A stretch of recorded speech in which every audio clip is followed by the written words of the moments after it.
মানে কম বেশি আমাদেরকে একটু বিনোদন দিল। আমরা তো বিনোদন না পারি, আমরা যারা আসি যে বিনোদন দিতে পারি এটা আবার চেষ্টা তো করতে পারি।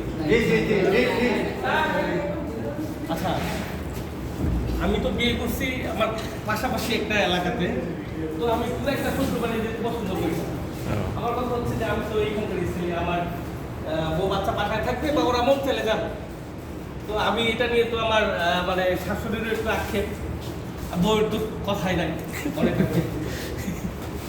তো আমাকে একদিন মানে দাওয়াত দিল আমার শ্বশুর বাড়ি থেকে, মানে আসতেই হবে, মানে এটা কোনোভাবে ডিনাই করা যাবে না। তো আমিও প্ল্যান করলাম, ঠিক আছে যাবো। আর সবচেয়ে সুবিধা হচ্ছে যেহেতু কাছাকাছি বিয়ে করছি, আশেপাশে মিষ্টির দোকান বা মানে বাজারে যেতে হয়, তো সেটা আমার শাশুড়ি বলে দিচ্ছে যে ঠিক আছে বাবা, কষ্ট হলে বাজারে যাওয়ার দরকার নাই, তুমি আশেপাশে যা পাও ওইটা নিয়ে এসো, আর না চাইলে কিছুই আইনো না, কিন্তু তুমি আইসো।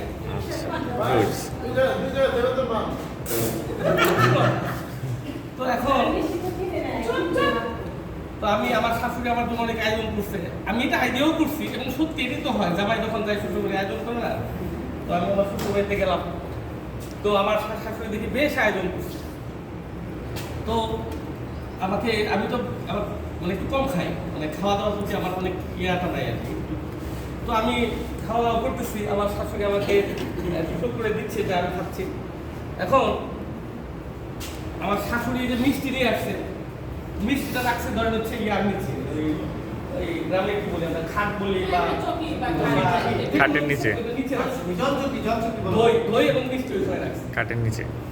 এখন আমি টুকটুক করে খাচ্ছি, যাই খাই অল্প করে খাচ্ছি, আমার তো মোটামুটি খাওয়া শেষের দিকে। এখন তো আমার দই মিষ্টিটা খেতে হবে, এখন আমি হাত ধুবো, আমার হাত ধোয়ার অবস্থায় চলে আসছে। কিন্তু আমার শাশুড়ি তো আমাকে দই মিষ্টির কথা উনি ভুলে গেছে, যে দই মিষ্টিটা হচ্ছে মানে আমি একটু হ্যাঁ। এখন আমি দই মিষ্টিটা আমি কিভাবে খাবো, আমার তো খেতে হবে, হাত ধুয়ে ফেললে আবার পরে দিবে, কিন্তু আমি চাচ্ছি এখনই খাবো। তো আমি এটা প্ল্যান করলাম যে আম্মা আজকে তো আসার সময় অনেক বড় একটা সাপ দেখছি, যে কি বলো বাবা তোমার কোনো ক্ষতি হয় নাই? না আমি বললাম না আমার কোনো ক্ষতি হয় নাই, আমি দেখে ফেলছি, একটু ভয় পাইছি। পরে বলতেছে সাপটা কত বড়? পরে আমি বললাম আম্মা এই যে এখান থেকে দই পাখি রাখছি এত বড়। তখন আমার শাশুড়ি মনে করছে আমি জামাইকে দই দিই নাই। যাই হোক, যদি এটা গল্পটা আমি একটু রূপ করছি, একটু জাস্ট আপনাদের হাসি ঠাট্টার জন্য, মানে জাস্ট একটু আমি আমার নিজের সাথে একটু থ্যাংক ইউ।